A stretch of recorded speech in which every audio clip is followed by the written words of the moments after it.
আবার বলছি, পরকালের দিকে যাওয়া মানে দুনিয়া বাদ দেওয়া নয়, দুনিয়া করে পরকাল অর্জন করা।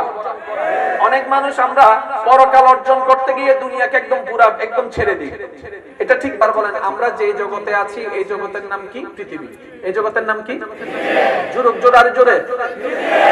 এই পৃথিবীকে টিকার জন্য সূর্যের দরকার আছে, পৃথিবী টিকার জন্য চন্দ্রের দরকার আছে, পৃথিবী টিকার জন্য গাছের দরকার আছে, পৃথিবী টিকার জন্য পাহাড়ের দরকার আছে, পৃথিবী টিকার জন্য বাতাসের দরকার।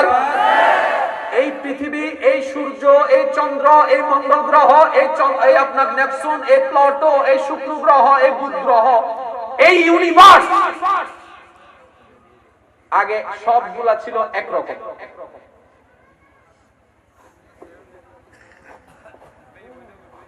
বুঝবেন জিনিসটা?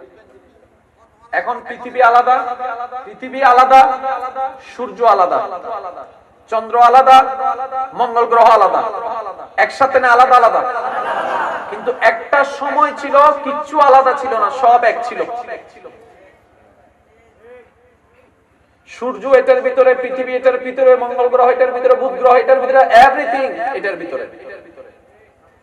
বিজ্ঞানীরা আমাদেরকে জানাচ্ছে কোন একটা সময় বিকট একটা শব্দ হয়। যুবক ভাইরা প্রস্তুত থাকবেন। কতদিন আগে? 50 বছর, 100 বছর, 200 বছর আগে জানাচ্ছে বিকট একটা শব্দ হয়। ওই শব্দের কারণে ওইটার ভিতরে এমন একটা কম্পন হয়, সবকিছু আলাদা আলাদা হয়ে যায়। ওই আলাদা আলাদা হওয়া গ্রহকে একটা সময় পৃথিবী হয়, একটা সময় সূর্য হয়, একটা সময় চন্দ্র হয়। ওই আলাদা আলাদা গ্রহ হয়ে যাওয়া যেগুলো, সেগুলাই মঙ্গল গ্রহ, সেগুলাই বুধ গ্রহ, সেগুলাই বৃহস্পতি গ্রহ। একটা সময় সবগুলা আলাদা ছিল না, এক ছিল। বলছে কে? বিজ্ঞান। আবিষ্কারক কারা? আমরা নয়, তারা। কত বছর আগে? 100 বছর আগে, 150 বছর আগে, 200 বছর আগে, এর বেশি হয়তো আর হবে না, বললাম 500 বছর আগে। আপনি শুনলে অবাক হবেন, একই তত্ত্ব, একই কথা আমাদের কোরআনে আল্লাহ তাআলা সূরা আম্বিয়াতে 1450 বছর আগে মেসেজটা দান করে দিয়েছেন। সুবহানাল্লাহ। কথাটা আমি কেন বলছি একটু মনোযোগ দিবেন। বর্তমান দুনিয়া, বর্তমান পরিবেশ, বর্তমান সমাজ বিজ্ঞান ছাড়া অচল। এই ক্যামেরা বিজ্ঞান, এই মাইক বিজ্ঞান, এই লাইট বিজ্ঞান, এই প্যান্ডেল বিজ্ঞান, এই গাড়ি বিজ্ঞান, এই ঘড়ি বিজ্ঞান, এই কোড বিজ্ঞান, এই মোবাইল বিজ্ঞান, সবকিছু বিজ্ঞান। এবার আপনারা যখন ক্লাস 9-এ যান, 9-এ যাওয়ার পরে পড়ালেখা ভাগ করা হয় 3 ভাগে। একটা হচ্ছে কমার্স, আমি বলবো না, আপনারা একটু বলেন। একটা হচ্ছে কমার্স, আর্টস, সায়েন্স। এবার আপনি ডাক্তার হবেন, কোনটাতে যাবেন? আমি বলবো না, আপনারা বলেন। আপনি ডাক্তার হবেন, কোনটাতে যাবেন? আপনি ইঞ্জিনিয়ার হবেন, কোনটাতে যাবেন? আপনি পাইলট হবেন, কোনটাতে যাবেন? আপনি ব্যবসায়ী হবেন, কোনটাতে যাবেন? আর একটু জোরে বলেন। তাহলে সায়েন্সের লাইন আলাদা, আর্টসের লাইন আলাদা, কমার্সের লাইন আলাদা। এবার আমার যুবক ভাইরা সবাই জানে আর্টসের বইয়ের মধ্যে কমার্স নাই, কমার্সের বইয়ের মধ্যে সায়েন্স নাই, সায়েন্সের বইয়ের মধ্যে কমার্স নাই। এক একটা লাইন আলাদা। যে সায়েন্স নিয়ে পড়ালেখা করে কমার্সের জ্ঞান তার কাছে থাকে না, কমার্স নিয়ে যে পড়ালেখা করে আর্টসের জ্ঞান তার মধ্যে থাকে না। মনে রাখবেন আমার ইমানদার ভাইয়েরা, এক একটা জ্ঞানের এক একটা ধারা, এক একটা জ্ঞানের এক একটা নিয়ম, এক একটা জ্ঞানের এক একটা রাস্তা। এই আর্টসের বইয়ের মধ্যে কমার্স পাওয়া যাবে না, কমার্সের বইয়ের মধ্যে আর্টসের জ্ঞান পাওয়া যাবে না।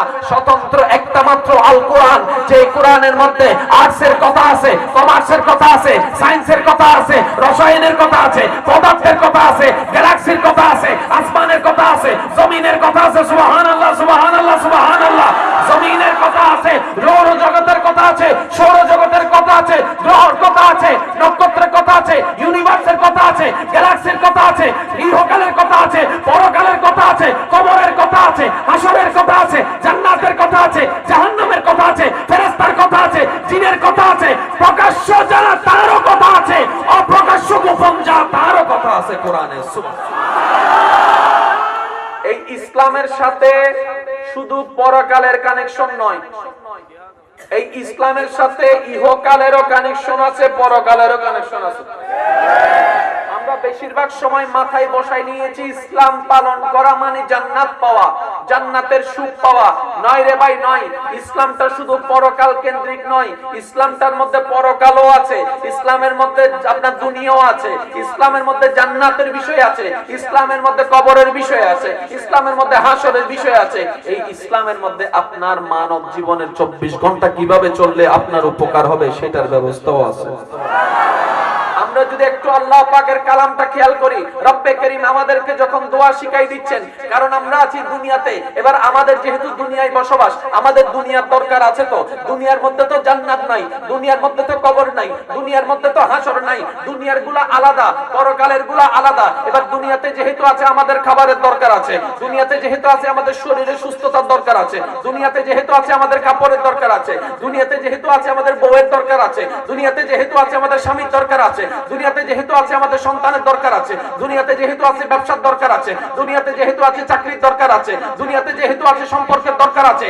রব্বে করিম আমাদেরকে কিভাবে দোয়া শিখিয়ে দিচ্ছেন। রব্বে করিম বলে, হে আমার বান্দারা, যখনই আমার কাছে চাইবা এইভাবে চাইবা, রব্বানা আতিনা ফিদ দুনিয়া হাসনাতাও ওয়া ফিল আখিরাতি হাসনাতাও ওয়া কিনা আযাবান নার। ও আমার বান্দারা, আমি রবের কাছে কখনো হাসর চাও একা চাইও না, দুনিয়া কেউ চাও, কারণ দুনিয়াটা আমি আমার জন্য বানাই নে বান্দা, তোদের জন্য বানিয়েছি। দুনিয়ার নিয়ামত তোদের জন্য, জান্নাতের নিয়ামত তোদের জন্য। সুবহানাল্লাহ। পরকালের দিকে যাওয়া মানে দুনিয়া বাদ দেওয়া নয়। আবার বলছি, পরকালের দিকে যাওয়া মানে দুনিয়া বাদ দেওয়া নয়, দুনিয়া করে পরকাল অর্জন করা। অনেক মানুষ আমরা পরকাল অর্জন করতে গিয়ে দুনিয়াকে একদম ছেড়ে দিই, এটা ঠিক না। পরকাল অর্জন করা মানে আপনি মা বাবার সেবা ছেড়ে দিবেন, এটা নয়। পরকাল অর্জন করা মানে আপনি বউয়ের দায়িত্ব ছেড়ে দিবেন, কথা এটা নয়। বরং বউয়ের দায়িত্ব স্বামী হিসেবে পালন করে, স্বামীর দায়িত্ব বউ হিসেবে পালন করে আপনি পরকাল অর্জন করতে পারবেন। আরেকটু জোরে। এবার প্রত্যেকটা জিনিস হচ্ছে কোরআন হাদিসের ছায়াতলের টেকনিকের উপরে। এই জিনিসটা মনে রাখবেন, নাট বল্টু থাকলে আপনি ফ্লাইওভার বানাইতে পারবেন না, রড সিমেন্ট বালু থাকলে আপনি ঘর বানাইতে পারবেন না। প্রত্যেকটা জিনিসের একটা আলাদা আলাদা ডিজাইন আছে না নাই? জোরে বলেন। প্রত্যেকটা জিনিসের আলাদা আলাদা ডিজাইন আছে না নাই? এবার একই জিনিসটা আপনি ইসলামের মধ্যে যদি একটু খেয়াল করেন, আমি শ্রদ্ধার সাথে বলি, আল্লাহ তাআলা আমাদেরকে একটা ধর্ম দিয়েছেন, সেই ধর্মের নাম কি? ইসলাম। এই ইসলাম দুনিয়ার জন্য, এই ইসলাম পরকালের জন্য। এতটুকু কথা ক্লিয়ার হয়ে গেছে ইনশাআল্লাহ।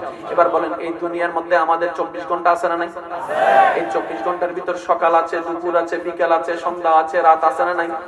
এই 24 ঘন্টার ভিতরে আমাদের খাওয়া দাওয়া, ঘুম, প্রস্রাব, পায়খানা, আপনার ব্যবসা বাণিজ্য, চাকরি, সম্পর্ক, স্বামী স্ত্রী, মা বাবা, সবকিছু আছে না নাই? এবার সবকিছু মিলে আপনি কি চান? দুঃখে থাকতে চান না সুখে থাকতে চান? ব্যবসা করেন কিসের জন্য? দুঃখের জন্য না সুখের জন্য? বিয়ে করছেন কি জন্য? দুঃখের জন্য না সুখের জন্য? সন্তান দুনিয়াতে আনছেন এত কষ্ট করে দুঃখ পাওয়ার জন্য না সুখ পাওয়ার জন্য? একটা যে জায়গায় যে আপনি মেয়ে বিয়ে দিয়েছেন, আত্মীয়তা করেছেন, অন্য জায়গা থেকে যে আপনি নিজের ছেলের জন্য বউ আনছেন, আত্মীয়তা করেছেন, এতগুলো সম্পর্কের মাঝখানে একটার সাথে আপনি কেন করেছেন? দুঃখের জন্য না সুখের জন্য? তাহলে প্রত্যেকটা মানুষ যে ধর্মেরই হোক না কেন, প্রত্যেকটা মানুষ চাই সুখে থাকার জন্য। 2 টাকা কামাই, সুখে যেন থাকতে পারি, একটা সন্তান হোক, সুখে যেন থাকতে পারি। এই মানবের জীবনের দুনিয়াতে সমস্ত চাওয়া হচ্ছে সুখের জন্য, পরকালে চাওয়াটাও হচ্ছে শান্তির জন্য, সুখের জন্য। এবার রব্বে করিম আমাদেরকে এমন একটা ধর্ম দিয়েছেন, যে ধর্মের নাম হচ্ছে ইসলাম। বেশিরভাগ সময় আমরা ইসলামকে নিজের মতো বুঝতে গিয়ে ভুল বুঝি, যার কারণে আমরা নিজেরাই নিজেদের পায়ে কুড়াল মারি। একটু খেয়াল করবেন আমার ইমানদার ভাইরা, আল্লাহ পাক রব্বুল আলামিন বলে, হে আমার বান্দারা, তোমার সকালবেলা উঠতে হবে, সেই সকালবেলা উঠার নিয়মটা আমি আল্লাহ ইসলামে দান করে দিলাম, ব্যবস্থা আমি করে দিব। খাবার নিয়মটা আমি ইসলামের মধ্যে দিয়ে দিলাম। তোমার ব্যবসা দরকার, ব্যবসার নিয়মটা আমি দিয়ে দিলাম। সম্পর্ক করা দরকার, সম্পর্কের নিয়মটা আমি করে দিলাম। কার সাথে করবা কার সাথে করবা না সেই ডিমান্ডটাও আমি করে দিলাম। বান্দারে, তুমি যদি ইসলামকে মানার মতো মানতে পারো, এটা তোমার জন্য এমন কল্যাণ হবে, পরকালীন নিয়ামত তো আছেই আছে, দুনিয়াও তোমার জন্য স্বর্গ হয়ে যাবে। সুবহানাল্লাহ।